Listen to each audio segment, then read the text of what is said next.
Assalamualaikum, terima kasih karena kalian sudah klik video ini. Jangan lupa di subscribe. Tonton videonya dari awal sampai akhir, tinggalin jejak dengan cara like dan komen di bawah.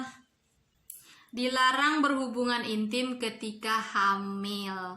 Jadi di video kali ini aku mau berbagi kepada kalian semua yang mungkin dalam proses sedang hamil anak pertama atau mungkin kalian baru menikah.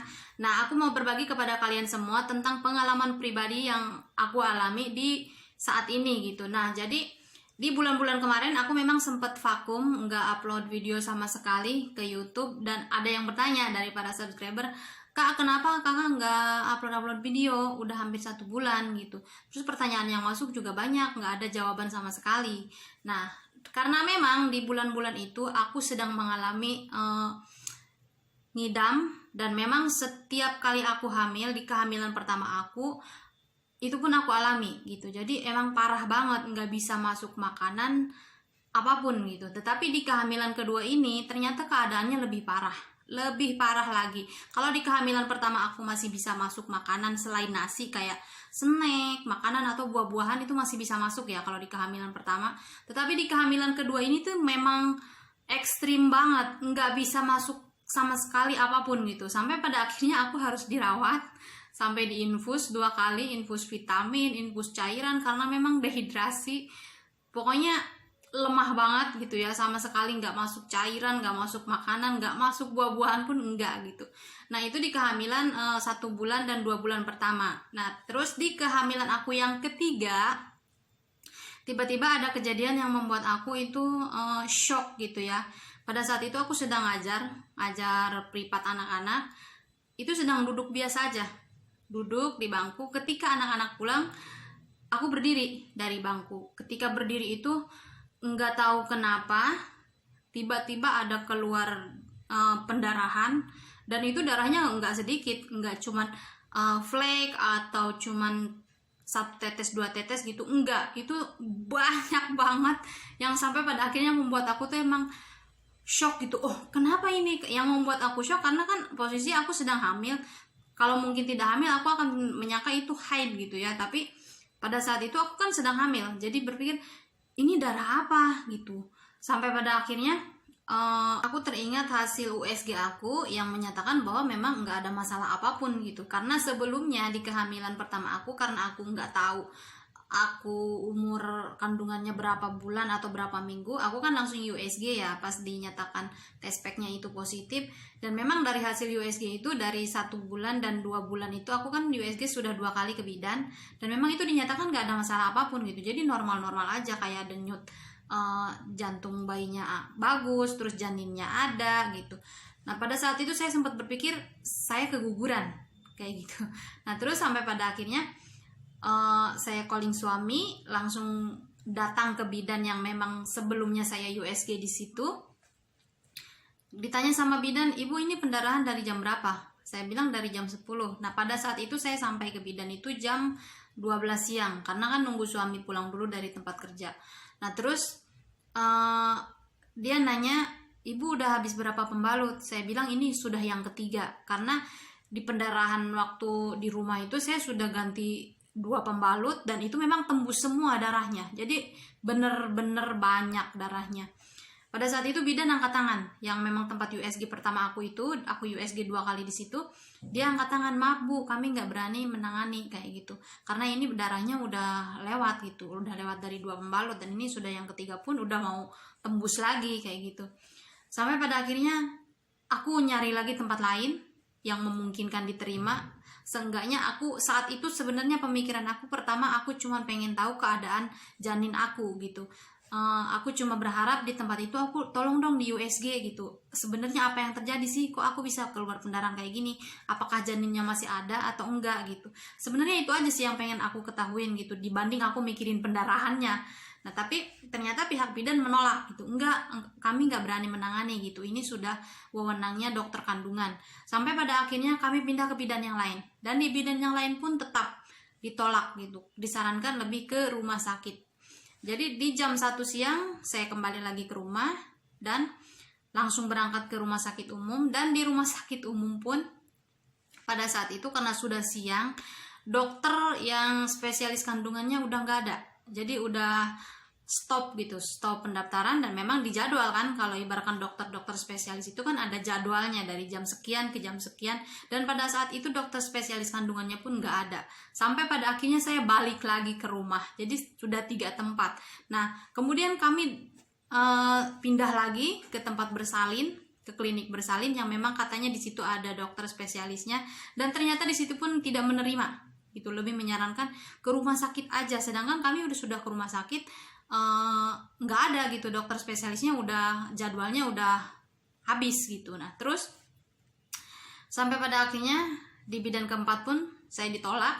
Kemudian terakhir datang ke bidan yang kelima, itu cuman dicek pembukaan, diterima di situ, diterima, hanya saja sayangnya di situ nggak ada USG gitu. Terus ketika dicek pembukaan sama dia, oh ibu ini udah nggak aktif, jadi keadaan janin di dalam kata dia udah nggak aktif.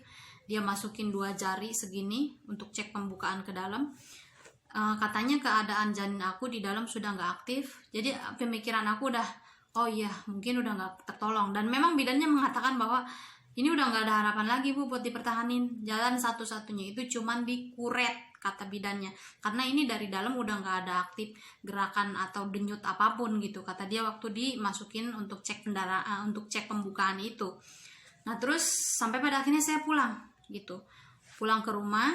Nah kemudian kami datang lagi ke tempat bersalin yang keempat, yang memang katanya di situ ada spesialis kandungan. Nah pada saat itu modal nekat aja sih gitu, cuman ya udahlah, masalah resiko kami yang nanggung gitu sebagai pihak keluarga. Saya cuma pengen satu, saya pengen ngelihat USG aja, anak saya, janin saya ini masih ada atau enggak.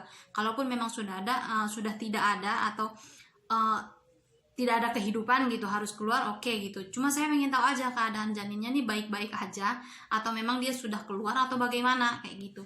Sampai pada akhirnya di klinik itu saya di USG, dan bidan menyatakan ibu ini keadaan janinnya it's okay, no problem gitu, nggak ada masalah apapun, denyut jantungnya bagus, kemudian ari-arinya masih ada, ya pokoknya bagus gitu, normal. Tapi yang bikin bidan itu keanehan pun, lalu yang darah keluar ini darah apa gitu. Kalau memang janinnya masih dalam keadaan baik-baik saja, lalu darah sebanyak ini yang keluar sebenarnya darah apa gitu. Nah bidan pun kebingungan karena keadaan janin oke gitu, nggak ada masalah apapun.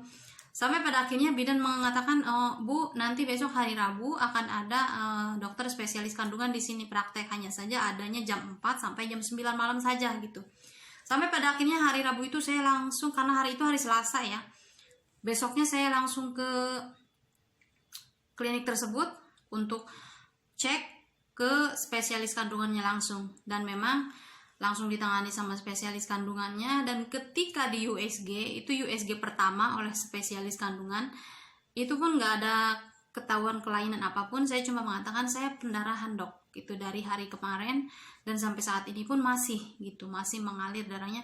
Sampai pada saat itu kalau mungkin dikatakan hampir mati ya mungkin bisa ya, karena saat itu saya untuk berjalan pun saya nggak bisa, gemeteran, karena mungkin efek dari pendarahannya itu sendiri, kemudian efek shock saya juga gitu. Terus kata dokternya, ibu yang ibu rasain apa? Saya nggak ngerasain apapun selain lemes. Saya nggak bisa untuk berdiri pun, saya kesulitan gitu, lemes banget.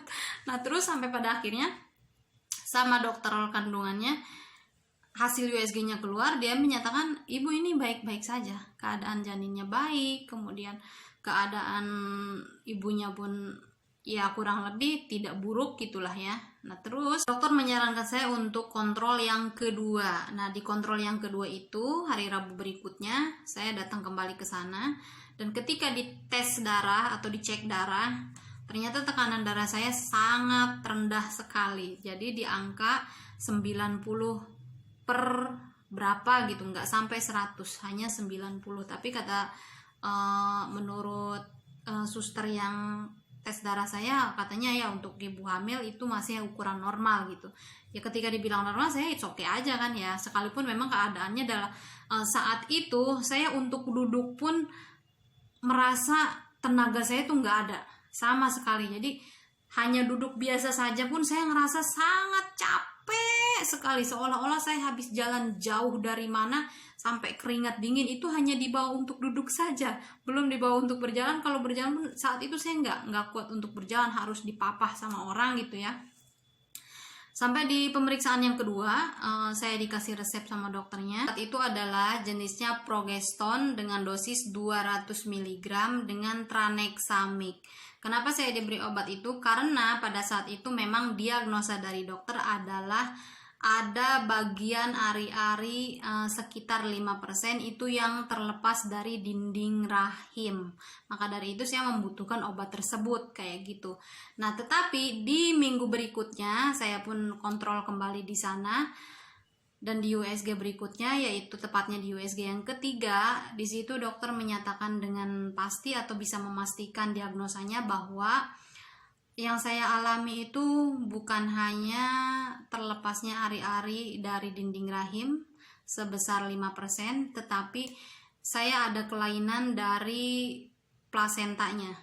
Jadi plasenta yang tumbuh pada janin saya itu dia bukan tumbuh di dinding atas, bawah, ataupun di belakang rahim, tetapi dia tumbuhnya di jalan lahir, atau dengan bahasa medisnya adalah placenta previa.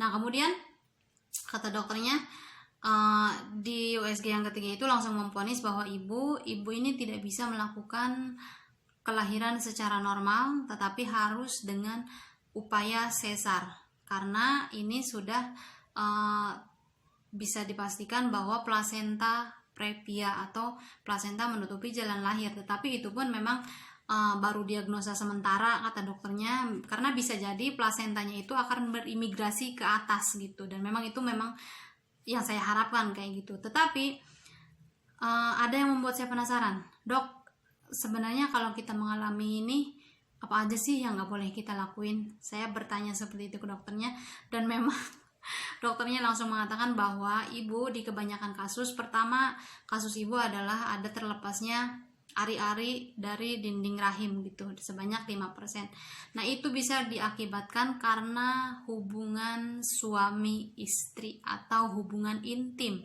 Jadi yang mengakibatkan pendarahan itu hebat, ada pendarahan, kemudian terlepasnya ari-ari dari dinding rahim sebesar 5%, ya memang tergolong sedikit, tetapi kata dokternya kalau seandainya kebiasaan ini dilanjutkan bisa jadi ini akan lebih membesar yang terlepasnya kayak gitu. Saya bilang, apa dok yang nggak boleh dilakuin gitu, pantangannya apa gitu, kalau kata orang lembur mah pantangannya apa gitu. Kata dokternya, bapak kalau bisa selama si ibu dalam kehamilan muda ini, saat itu kan baru berumur 3 bulan lebih ya, sekitar 3 bulan 2 mingguan, sampai umur janin 5 bulan bapak tidak boleh melakukan hubungan suami istri terlebih dahulu, kata dokternya. Karena ketika seorang suami dan istri melakukan hubungan suami istri, otomatis kan ada sperma yang keluar. Nah, si sperma ini mengandung zat yang memang bisa mempengaruhi kepada ari-ari tersebut gitu, karena mengandung zat apa gitu ya. Nah, yang itulah yang bisa mempengaruhi terlepasnya ari-ari atau bisa terjadinya keguguran kayak gitu. Nah, sampai pada akhirnya di kehamilan ke-5 bulan ternyata saya kan masih berlanjut di stok obat tranexamic ya, obat yang ini, yang anti pendarahan ini, karena memang fleknya kadang masih suka ada gitu. Karena ya memang placenta previa itu kata dokternya dia kan ini contoh, ini lubang jalan lahir nih. Jadi kan plasentanya nempel di sini nih. Jadi dia terekspos oleh dunia luar gitu. Jadi dia nih akan mudah sekali terekspos gitu dari dunia luar. Kayak contoh kalau berhubungan suami istri, dia bisa aja kesundul dan itu bisa mengakibatkan pendarahan terus gitu, nanti ada hilang kayak gitu. Nah, sampai pada akhirnya dokternya mengatakan di umur kehamilan saya yang ke-5 bulan, dokter mengatakan, Pak, ini totally usahakan sampai janinnya terlahir Bapak dan ibu tidak boleh terlebih dahulu melakukan hubungan suami istri atau melakukan hubungan intim, karena itu bisa mengakibatkan terjadinya, pertama, kalau ibaratkan untuk janin yang masih muda, itu bisa mengakibatkan yang namanya keguguran. Kemudian yang kedua, kalau ibaratkan janinnya sudah besar, itu bisa mengakibatkan kelahiran prematur. Karena kalau di awal dokternya hanya mengatakan, saat umur kandungan saya baru berumur 3 bulan lebih, dokternya hanya mengatakan ditunggu sampai kehamilannya umur 5 bulan baru boleh melakukan hubungan suami istri. Tetapi karena keadaan saya pun itu tidak sesehat orang yang hamil pada umumnya gitu, saya keadaannya lemah, dibawa aktivitas yang ringan pun seperti nyapu saja pun itu bisa mengakibatkan keluarnya flek gitu buat saya. Nah, sampai pada akhirnya di kehamilan saya yang 5 bulan, sekarang nih 5 bulan lebih, dokternya mengatakan bahwa ibu sama bapak, karena memang keadaan ibu masih tetap seperti ini dan memang keadaannya pun lemah kayak gitu, nggak bisa yang namanya benar-benar dibawa aktivitas ringan pun bisa mengakibatkan keluarnya flek, maka disarankan untuk bapak dengan ibu tidak boleh melakukan hubungan intim terlebih dahulu selama kehamilan atau selama janin belum lahir. Tidak boleh melakukan hubungan suami istri terlebih dahulu, karena ya tadi resikonya kalau ibaratkan tetap dilakukan bisa mengakibatkan kelahiran prematur kayak gitu. Nah, jadi buat teman-teman yang baru mengalami atau baru proses dalam kehamilan pertama atau baru menikah, ketika kalian nanti mengalami pendarahan atau ada flek sedikit, jangan menyepelekan atau jangan dianggap biasa. Kadang-kadang kan kalau orang kampung anggapnya itu mah biasa katanya kayak gitu. Memang suka ada yang seperti itu. Awalnya pun kesalahan yang saya lakukan seperti itu, saya menganggap biasa karena mendengar dari orang-orang memang ada katanya kehamilan yang seperti itu, nanti juga katanya hilang sendiri. Tetapi ternyata ketika dibawa ke ahlinya itu justru beresiko gitu, beresiko yang memang kalau tidak kita ketahui secara dini itu bisa beresiko fatal di dalam nanti saat proses persalinannya nanti gitu, buat ibu dan buat anak. Dan memang dokter bisa memvonis ini harus sesar atau harus bagaimana kelanjutannya, tindakannya saat kelahiran nanti anak saya ini nanti bisa diputuskan setelah umur 7 bulan kehamilan. Tetapi untuk teman-teman, jika memang ada kendala yang mengalami flek saat hamil, kemudian ada keluar darah saat hamil, itu jangan dianggap biasa, jangan dianggap sepele. Bisa jadi apa yang Anda alami itu seperti yang saya alami kayak gitu. Nah, jadi buat teman-teman intinya adalah kita lebih waspada dengan keadaan apapun yang terjadi gitu. Jadi lebih baik mengantisipasi itu sebelumnya daripada kita harus menanggung resiko di nantinya kayak gitu. Nah, udah ini aja teman-teman yang bisa saya bagi ke kalian semua. Semoga bermanfaat. Sekali lagi terima kasih buat teman-teman yang sudah subscribe, dan sekali lagi saya mohon doanya semoga